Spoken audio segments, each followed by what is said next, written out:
Hi guys, it's Kelly here and I'm back with another video. Today's video is actually, this card was made for a Instagram hop celebrating Trinity Stamps' birthday.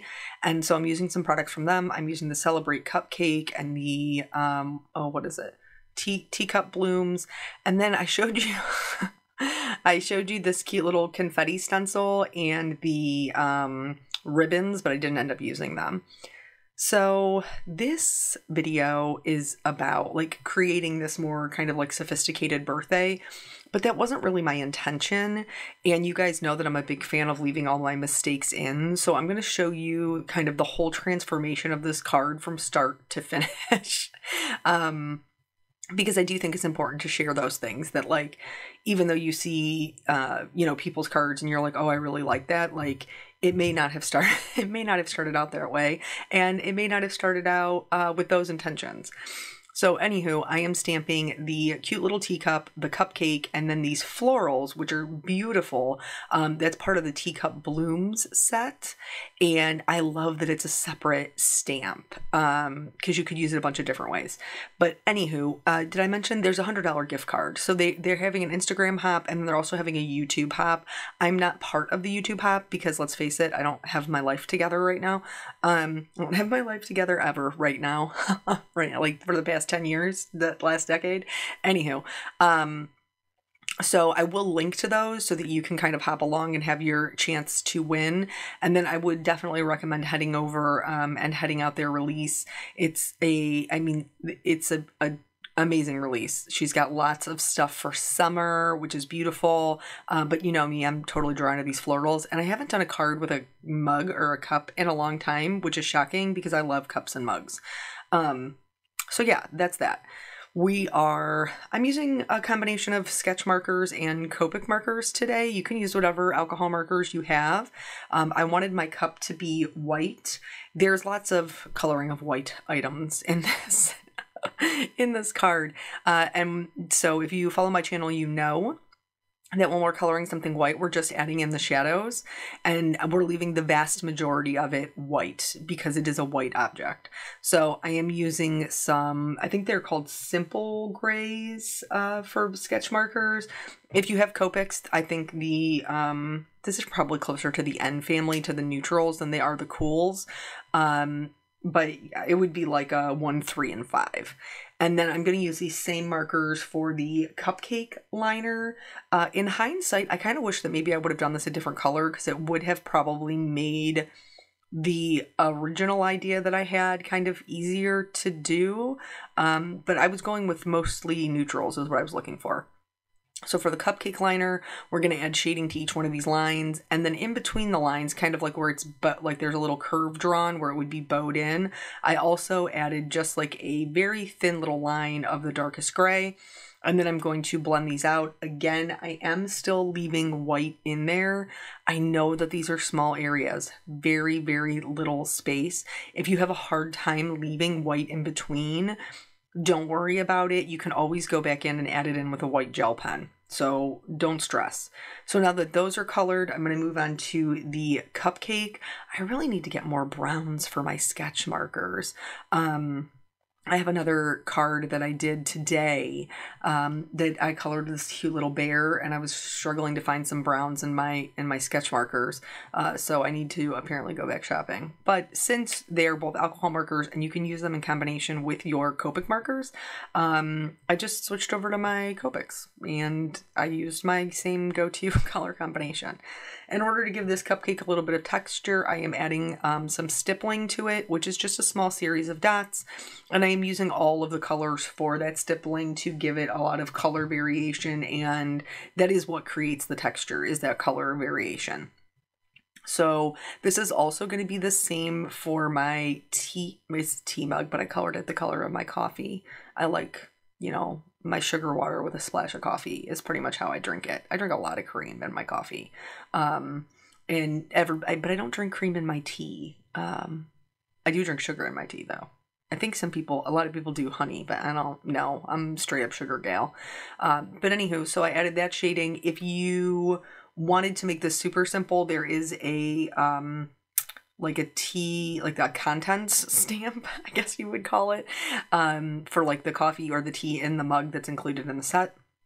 And then I'm coloring the icing white as well, but I've switched over to some warm grays.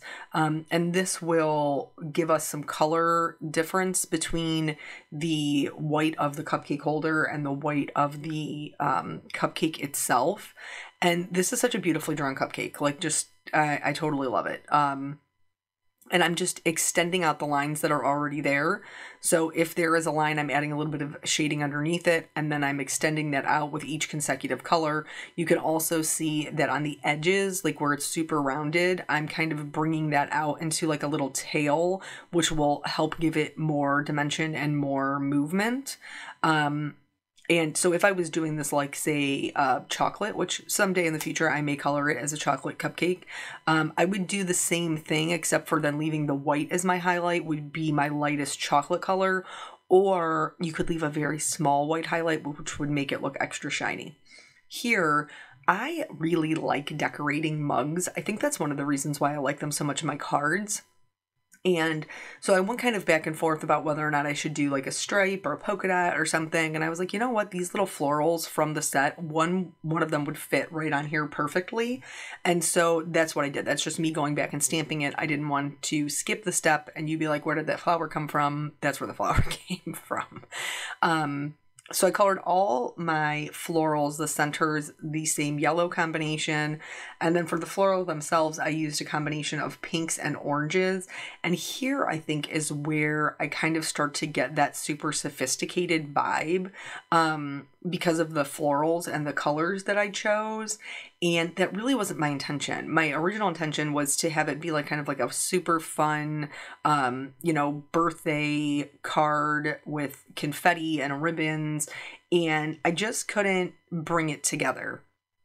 And so here, let me tell you this little trick I'm about to do with these greens. So, normally my color combination is a YG 01, 03, 17 and a YG 67.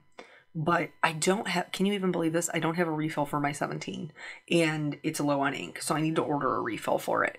But this G07 is really very close to the same color. It just has a little bit less yellow in it. And so in order to make this work, I'm going to use the G07, but then all of the G07 I'm going to cover with my YG03. That'll put the yellow back into it and then basically make it the same color as a YG17. So something to note, if you're like, oh, I love your color combination, but these are only the colors I have, don't be afraid to mix your colors so that you can get different colors and still achieve a similar look. So I went ahead and colored all of the leaves, that same color combination, and then we're going to move on to the florals. So pretty. Love these florals. So with my darkest color, I'm going in and I'm adding shading to the base of the petals where it's meeting the center. And then several of these petals are kind of overturned. So I'm adding shading where it's turned over on itself. And then you can see I'm only adding like a little lines of shading. For these larger petals in the back that are fully open, they are drawn with kind of like a wiggly line on top. And so anywhere that it wiggles in, I'm just adding a little triangle of my darkest color. And that's going to help give them lots of movement and make them look very ruffled, which is what you would typically see with a flower that had that kind of edge, that kind of roughly edge in nature. And so then from my darkest color, I'm going to work out to my lightest color. These petals that are folded up over themselves, they are going to be a little bit darker than the petals that are completely open, because they're going to have more of a shadow that is cast by the petal that's rolled up. The portion of the floral that is rolled up should be your lightest portion. That should be maybe your second to lightest midtone and your highlight color. Or if you're working with a 3-color blend, that should just be your highlight color. Like those ones in the front should definitely be really, really light because they're curled over on top. They would catch all of the light. And then so I'm going to show you the coloring of all the flowers. Even though I'm using the same color combination, they're all drawn differently. And so I did want to leave all of them in. Here I'm going in with my lightest color, which isn't as purple as the rest of the combinations, and so it kind of softens everything up to closer to a pink and less purple, which I really liked, though I do love that V. I think it's a V112 and a V131. Those are like my two favorites. They're so my favorite sketch color markers. That and this, it's like a, I don't know what it's called. It looks like a watermelon color. It's R122. I didn't use that today, but I really like that color. So yeah, so we're just going to go through and we're going to do some coloring. So yesterday's video, I told you guys that Miss Jellybean has been sick. Today, Peanut had a low-grade fever this morning, and he was like, I think I have the same thing Caitlin has. And I'm like, oh man, I sure hope not. Now, if you guys know anything about hand, foot, and mouth, it is extraordinarily contagious. So it would not surprise me if he has ended up with it. But he hasn't had a fever since this morning, but I did look, he said his throat started hurting. And so I did take a peek back there, and he does seem to have some red spots. So I think he probably does have it, which is super unfortunate. So he's just been kind of couching it all day. At least he is a little, you know, like Caitlin is little, so she can't tell you what's going on. Like, at least he's a little bit older where we have more options for like pain relief and, you know, communication.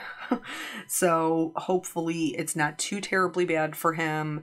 The pediatrician, when we had taken Jellybean, told us that, you know, they're only contagious when they have the fever and if any of those blisters break. So far, he does not have any spots like blisters on his face or hands or feet. But Jellybeans didn't show up until the day after her fever. So tomorrow will be the test to see if he ends up with any of those. So I feel terrible for him because it stinks to be sick, but when was this? This was like 2 weeks ago, I think. He popped this bike tire. This is one of those things where like kids think their parents don't know anything, but the parents do know things, you know, because we all just been out here living a whole life before we had kids, and like we know things. So he was bored the one day, and so he was outside playing around with his bike, and he was pumping air in his tire, and I was like, that tire is too full, you need to stop pumping air in it. And he was like, no, it's fine. And I was like, dude, like, and he's still like, well, we're talking. He's still trying to pump air in this tire. And I was like, no, I'm telling you, it's too full. You're going to pop it. And so eventually, like, I reached over and like popped the little air hose off. And I was like, enough is enough. And so he was kind of sassy about it a little bit.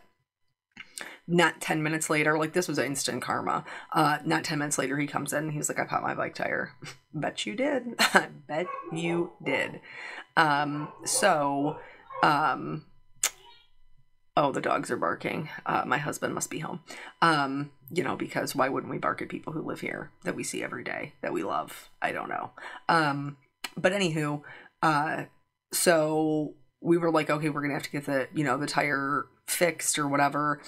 And so he actually came to us, and so Eric actually said to me, like, I don't know if that means we're doing something right or something wrong, but he came to us and said, I counted up my dollars and I have enough money to buy this bike that I found online. Can I buy myself a new bicycle?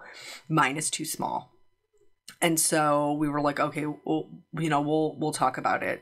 And so we talked about it and decided that, we're not going to make him buy his own bike if it genuinely is too small, because we haven't had to buy a bike in probably like 5 years, because the one that he currently is using is free. So we told him, get on the bike, and we'll, see whether or not it is actually too small. And it is. His knee is above his handlebar. So we were like, okay, rather than get the tire fixed, then we'll just go ahead and get him a new bike. And so this weekend, they, looked online, him and Eric looked online, and finally found one that was in stock at Walmart. And so we made a like they looked at it Saturday night, and then Sunday they were going to go get it. Caitlin was not feeling good, so I stayed home with her because I'm not going to drive the pickup truck in which the bicycle will fit. Here, so now the florals are done. Here I'm going to go in and I'm just going to add a little bit of fun detail to the cup, just a little bit of a stripe across the rim right there of the cup and then around the saucer. And this is just something fun, you know, to add and kind of make the cup my own.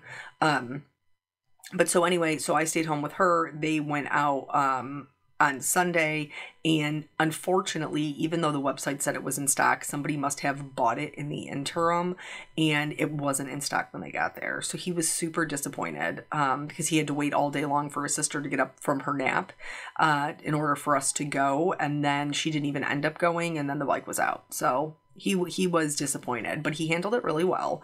So we ended up actually purchasing one and having it shipped to our house. Here I'm going through, this isn't something that isn't necessary, it's just something I like to do. I'm going in with the fine liner, and I don't do this to all of my images anymore, but this one just seemed like it really needed a bold black outline. The only part I did not outline is actually the flower on the cup because I wanted that to be a little bit softer, but I outlined everything else. And then I added some white highlights with my gel pen. And then what did I do?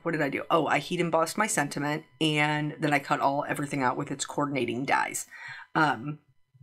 So we ended up buying one, having it shipped, and now the bicycle is due to be here today. And he's been waiting for it now for, you know, this long, and he's been really good and patient about it. But now he's sick and he can't even ride the bicycle. So hopefully he is feeling better soon, and he will be able to ride his little bicycle. But so anyway, Eric had said to me, he's like, are we doing something right if he comes to us and wants to buy his own bike? Or are we doing something wrong if he comes to us and wants to buy his own bike? Like, does he think that we're like, have we taught him we're so poor we can't afford a bike? Or is he being responsible and wanting to, you know, purchase his own things? And I'm like, well, you know, I think we're probably doing something right if he wants to, you know, save up his money and buy his own bicycle. I'm going to take it as a win. So with this, I actually did the celebrate is from the birthday cake. And then the sub-sentiment says, wishing you a terrific birthday. How cute is that? It's adorable. Stop it. And so originally I had planned on using both of them. That's why I did them both. And then here's the coordinating dies. So I'm cutting out all of my images. You can see in the top left there, I did color another cup exactly the same way. I just left the flower off because I was worried that maybe I wouldn't like the flower once I got it onto the card, and I wanted to have a backup. So here's where we're going to get, it's just going to get like I didn't even know what I was doing. So my original idea was super fun birthday card, right? And so I'm doing like a little bit of a blue, like softer gradient at the top. And then I was going to do these are so cute. These confetti stencils gives you like a whole confetti background. And that's why this is sped up so much, because it's not important. We don't end up using it. But I wanted to show you the evolution of my sophisticated birthday card. So I put down the first stencil, and these are etched so that you can see, it's hard to see on camera, but all of the other stencils are etched on top of each other. So it makes it really easy to line up like the sprinkles with the sprinkles so that you know where it's supposed to go. And so then I basically just lined each of them up and did different colors, the colors that were already in my card. So I did blue, I did pink, I did orange, I did green. And I really liked the background. I thought that it was really cute, but it did not match. You know what I'm saying? Like sometimes things just don't go together. So here's me, like I'm trying to figure it out. All the colors match, but the vibe of it doesn't match with those florals. It just doesn't go. So then I tried an all blue one, and I was like, okay, that's a little bit better. You know, it's not as busy in the background. So this one, I was like, okay, I'm committed to it. Now, mind you, at this point, it is the middle of the night. Okay, this is when I'm having to work on this because there is no other time. So I put the whole thing together. I glued the whole thing. Trinity has some of the best rhinestones. They are beautiful. Like their embellishment section, if you have never been there, like, oh my gosh, go and look it out. These are the sea glass ones. I mean, this blue, stop it. It's like, it's perfect. It's a perfect match for salty ocean. And you know that that's like my go-to. So I fully commit to this. Okay. Everything is glued down. I am like, okay, I don't really super love it, but it's okay. Let me see if I can go in with a white gel pen and just kind of make the background pop a little bit more. So I go in, I add some little highlights on the confettis and some dots in the background. And then I add some glitters because, you know, glitter makes everything better. If you're not happy with something, throw glitter at it. You're almost guaranteed to love it. And then I was like, okay, card's done. Or is it? I didn't like it. Guys, I just didn't. And I'm already like, I'm not starting over again as far as like coloring all of these things. So now I am going to demolish this card. You're going to watch it happen. So when you do this, okay, and all of us have done this. If you are going to tell me as a card maker you have never tore apart a card after you put it together, I'm going to tell you you're not being truthful. You have to be very careful when removing them.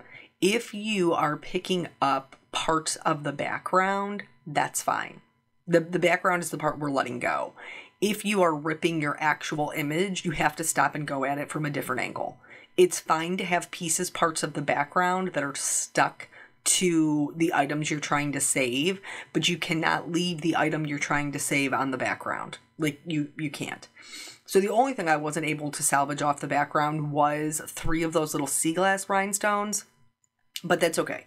So here I'm just going back, and now this is me picking off the base of the card off of the back of my what is my focal piece. And here's the thing. Okay, so I ended up doing this, which is like a glitter background with just like a white panel to kind of hold on to it. And I do think that it is much more sophisticated. If it was not the middle of the night and I wasn't exhausted and I wasn't just like, okay, I need to get this done, here is what I would have done. Because you can make those items work with a more sophisticated look. You just have to take the time to do it.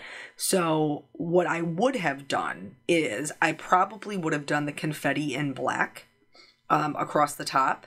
And then I probably would have added some gold in there because that would make it look more sophisticated. You can have sophisticated confetti. I just couldn't make it at the time because I ran out of time. And I had already been working on this card for more time than I had. So I just had to accept that this is what it was. And ultimately, at the end of the day, I do like the way that the card came out. I think that the black and white background was a much better fit for a sophisticated birthday card, which wasn't even my intention, but that is the way that the coloring led me. The coloring just led me to sophisticated birthday. But I could have made those other things work. So if you are like, hey, I have these things, think about the things that you know are like a sophisticated vibe. Metallics and black and white, those types of things. And I think the glitter paper in the background is fun. Here I am adding the shadow back in under my cups to ground them. I would have done this anyway, but I was married to this warm gray combination because I used it on the first card and I had already colored the bottom of my die cuts. So I was married to it. I don't think it looks bad. I think it looks okay. And then the last thing I'm going to do, besides putting on these rhinestones again, like I got to replace those 3 I had to leave behind. I am going to, the portion of the die cut that hangs over my white, what is that? What are we calling it? My white layer, my white cardstock layer. I'm just going to color the portions that are hanging off black, just the outline of them. So that way that it fits in and you can clearly see that white square and not the white portion of the die cuts. Because we all know, I know likey that. Was there anything else I did? Oh, I did add some glitters in this little bouquet. There's like these little black seeds that I had put highlights on, which I really like. But I thought if I got a cupcake with flowers on it that I would want there to be glitters in the bouquet. So that's what I did. I added glitters. So that's it. That's the whole thing. I will link below so you can head over to Instagram or the YouTube hop if you'd like to participate in that. Thank you guys so much for joining me. I always appreciate your time and I will catch you on the next video. Bye.